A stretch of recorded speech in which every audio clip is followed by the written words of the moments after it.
जैसे कि आपने कई बार सत्संग में बताया है कि भगवान के न्याय का रजिस्टर थोड़ी देर में खुलता है, पर जब हमारे साथ दुनियावी न्यायालय में भी अन्याय हो रहा हो और हम न्याय के लिए पूरी तरह से भगवान पर आश्रित हों, पर ऊपर से भगवान का रजिस्टर खुलने में देरी हो जाए, तो मन बहुत दुखी होता है। कृपया आप हमारी तरफ से लाडली जी को प्रार्थना करें कि नहीं, वो न्याय का एक रजिस्टर एक हमें जल्दी। एक ये विधान बताओ, यहीं के तुम कानून के, यहीं देश के कानून का, कि अगर कोई चोरी करते हुए, व्यभिचार करते हुए पकड़ा जाता है, तो उसको पहले जो अपने छोटे अधिकार के अंतर्गत है, तो उसको प्रताड़ित किया का, उसको बंधन में किया जाता है, फिर उसको पहुंचाया जाता है, फिर उसको पॉइंट जमा किए जाते हैं, फिर न्यायाधीश न्याय करता है। मतलब ये सब करते करते वर्षों व्यतीत हो जाते हैं। और अपने को लगता है कि अगर उसने किया तत्काल वर्तमान में दंड मिले तो समाज देखे ना कि ऐसा है, पर ऐसा सिद्धांत नहीं है। ऐसे ही ये हमारे भगवान की दयालुता है, उनकी कृपालुता है कि आपको जैसे हमसे कोई भयानक पाप हो गया, अभी आपके पास चांस है, अब आप सुधार कर सकते हो। आप उनकी कृपालुता को देखो। हम क्या करते हैं कि अपने दोस्त को कभी देखते नहीं, हम दूसरे को देखते सोचते इसको दंड मिलना चाहिए, इसने ऐसा किया। अगर हम लौट करके वही कानून अपने ऊपर लागू करें तो क्या होगा? आपका क्या होगा? लौट कर आइए, आप अपने हृदय में आइए, तब आपको लगता है भगवान तुम कितने कृपालु हो कि अगर आप हमको इतना लंबा समय न दिए दे होते, तुरंत हमें नरक भेज देते, तो हमारे उद्धार का कभी अवसर ही ना आता। हमारे द्वारा इतनी गलतियां हैं, ईमानदारी से देखो। मतलब यहाँ जैसे चर्चा हो रही तो एक भागवतिक स्थल है ना अध्यात्म की, यहाँ बेपर्द होकर के आप सोचिए कि आप जो सामने वाले को दंड देने के लिए इतना अंदर से उत्साहित हैं, अगर वो कृपालु जिससे आप प्रार्थना कर रहे हैं वो लौट करके आपकी तरफ देख ले, तो क्या आपके बचने के चांस हैं? क्या आपके कल्याण का कोई मार्ग है? क्या आपके सुख का कोई रास्ता रह जाएगा? नहीं रह जाएगा। इसीलिए वो चांस देता है। 1 मिनट में बात समझ में आएगी कि मेरे से गलती हो गई। वो 20 वर्ष के पाप नष्ट करने के लिए तुरंत तैयार है। अहम तो हम सर्व पापेभ्यो मोक्षयिष्यामि। उसकी करुणा को देखो। हम अपने द्वेष को मिटाने के लिए, अपनी अहंकार की वृत्ति को पुष्ट करें कि भगवान तुरंत इसका सर्वनाश होना चाहिए, लेकिन वो भी भगवान का बच्चा है जैसे तुम भगवान के बच्चे हो।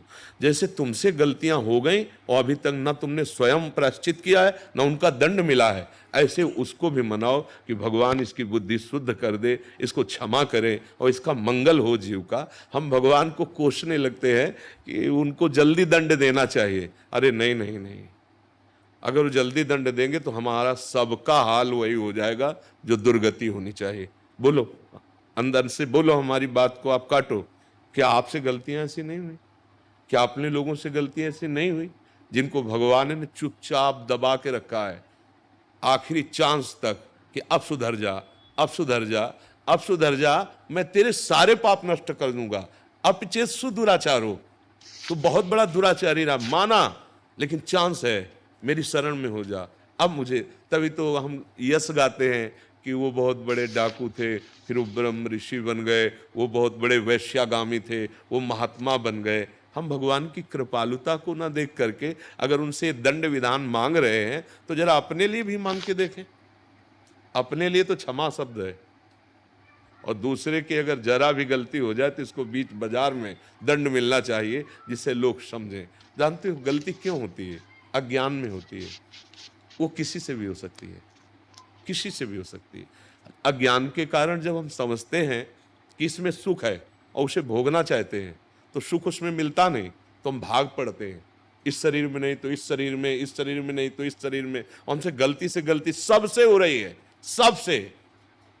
भूमि परत भा ढावर पानी तिम जीवे माया लपटानी। ऊपर से बात हम बना सकते हैं, लेकिन ईमानदारी की बात अंदर से सोचो तो गलती सबसे हो रही है। और वो महान पिता सबको चांस दे रहा है, सबको। जब हद हो जाती है कि अब तुम सुधरने वाले नहीं हो, तब फिर सुधार के जो नियम है वो फिर दंड विधान लागू हो जाता है।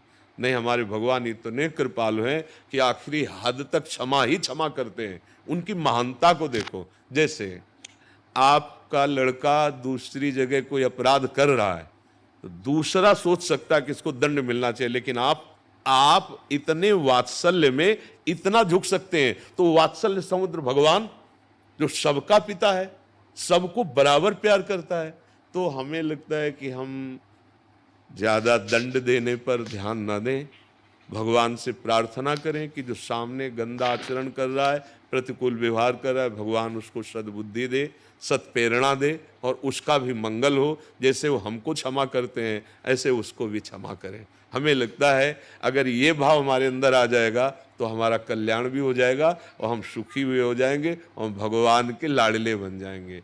पर हमारी दशा गलत है, हमसे बहुत बड़ा अपराध हो जाए तो हमें बिल्कुल दंड नहीं मिलना चाहिए, सामने वाले से थोड़ी भी गलती हो जाए तो भरपूर दंड मिलना चाहिए। ऐसा कानून नहीं है, ऐसा विधान नहीं है। देखो हमारी सरकार भी इसीलिए इतना लंबा समय देती है कि शायद कोई पॉइंट उसके पास ऐसा मिल जाए जिससे वो बच जाए। जब बिल्कुल पॉइंट पक्के मिल गए कि अपराधी है ही, तब फिर न्यायाधीश, नहीं तो बहुत तारीखें चलाता है। जरूरत क्या है तारीख की, वो तत्काल उसको फांसी पे चढ़ा दे।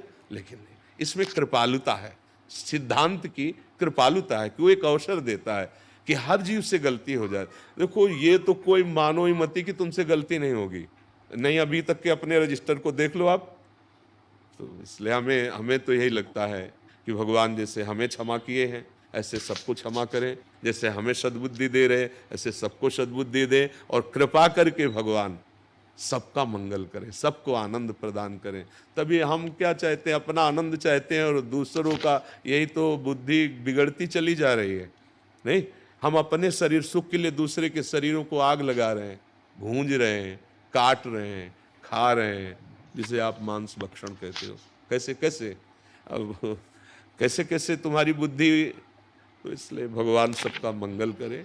हाँ ये जरूर है कि हमारी चेष्टा ऐसी होनी चाहिए कि हम गलत ना करें और गलत करने का अवसर भी ना दें।